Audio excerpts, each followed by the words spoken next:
Okay, so you just need a trim tool or a flathead screwdriver to get this job done.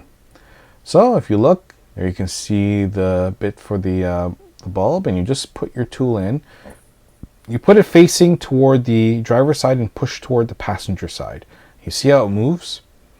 And you just kind of pull down, and boom, slides right out. Either side, same idea. Then there is your bulb. You just twist. You have access to your 194 bulb.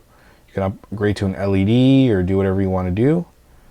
Notice the notches here too. You want to make sure you line up your notches. You can see the notches over here in the housing. There you go. So you just line up your notches and you just turn. It'll lock into place, seal it. And then same thing, you push the one side in. Got my glove caught. All right, and then you just push it over. Push it in, locks into place. Good to go. Thank you everyone for watching. I do appreciate all the support out there.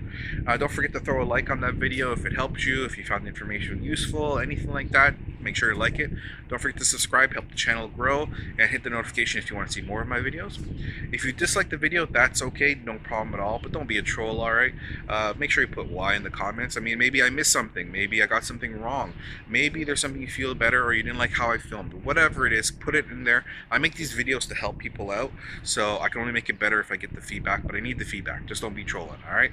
Otherwise, if you have any other comments, feel free to do so. I answer questions whenever I can. If you want to add something on there, if you have a helpful tip that maybe I didn't cover, I didn't even know about, make sure to put that in the comments as well. I want to thank everyone, and I will see you all next video.